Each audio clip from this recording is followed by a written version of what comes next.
יום רביעי, כ"ט בטבת התשנ"ז, השעה 10 בלילה. לילה קר של חודש טבת. דפיקות בדלת. אני פותחת את הדלת, ומרגע זה הסתיים פרק אחד בחיים. נדב בן 11.5 ואליהו חי בן 2.5 ישנים. עמרם בעבודה במשמרת, חנן בצבא באזור חברון, עומר בישיבה, ואני עומדת ומכילה הכל לבד. אני רואה מולי את העולם נחרב ועומדת חסרת אונים. תחושות קשות עוברות בגוף ואין לי שליטה על כך. הגוף משותק, השיניים נוקשות, קר מאוד. אני יושבת ומרגישה שהלב עומד להתפוצץ, חנק בגרון ואי אפשר להוציא הגה. אנשים מהיישוב נכנסים עט ואני מביטה בהם במבט בוהה.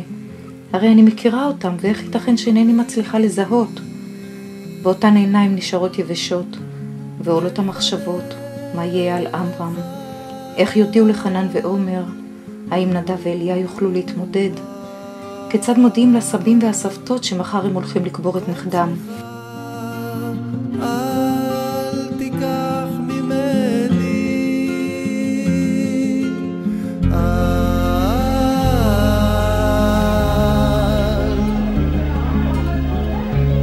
תשליכני.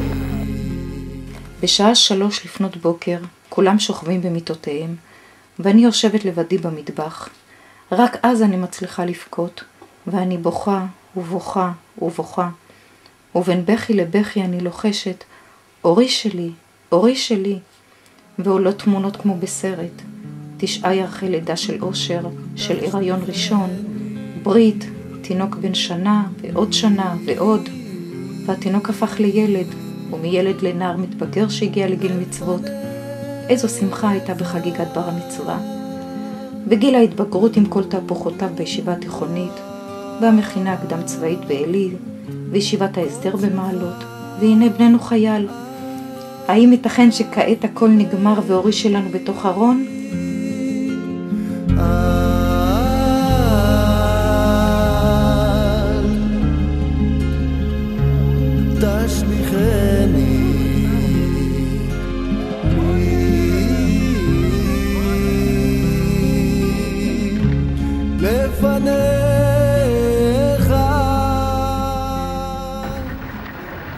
יום חמישי, השעה 2 בצהריים. הביאו את אורי שלנו הביתה בפעם האחרונה. אנחנו יוצאים לקראתו. אני מתבוננת בארון העטוף בדגל הלאום וחושבת, אורי, לא חשוך לך שם בפנים?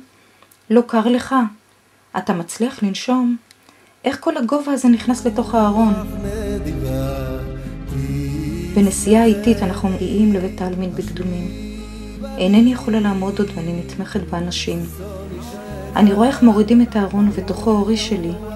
אני זועקת בתוכי בדממה ללא מילים. רגע, חכו רגע, תנו עוד דקה. אורי שלי, זו הפעם האחרונה שאני רואה אותך. מתחילים לחסות לחול ואינני מבינה מה קורה. רגע, מה אתם עושים לאורי שלי?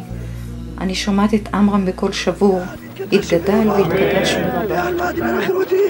וימליך מלכותי ויצמח פולקני ויקרא מי שחי וחי יכול וביום ואני רואה את חנן ייבדל לחיים ארוכים במדי צה"ל מצדיע לאורי של כולנו. טהור ברא לי אלוקים, לב טהור ברא לי אלוקים,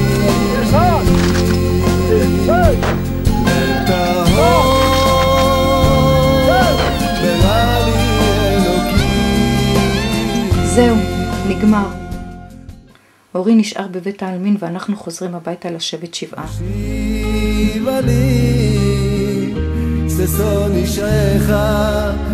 מאז עברו 11 שנים ואנחנו ממשיכים. הגעגועים שאין להם מרפא מתעצמים. עם הזמן לומדים להתמודד עם האובדן, לומדים לחיות עם הכאב, לומדים לחיות עם הזיכרונות, וכבר לא כל כך פוחדים שלא נזכור את קולו או את דמותו בחיים, כי זוכרים היטב. ונזכה לראות את משיח צדקנו במהרה בימינו ויפרוץ אור גאולתנו השלמה. מצליחים ליהנות מהדברים היפים, מהשמחות, מהילדים, מהקלות, מהנכדות. מצליחים ליהנות מפרחים בגינה, מהזריחה, מהשקיעה אוהבים את החיים. קראתי פעם באחד המאמרים, את רוחם של הנפטרים ניטול עמנו בכל יום. את החיזוק מתוך מבט אחורנית אל הדורות שעברו נחוש בכל עת, כי זהו כבודם האמיתי של המתים.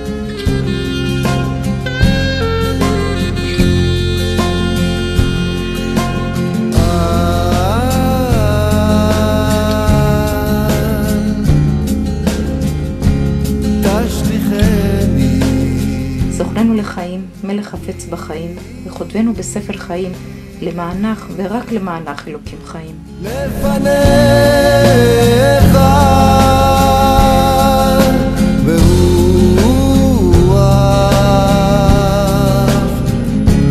קודשך אל תיקח ממני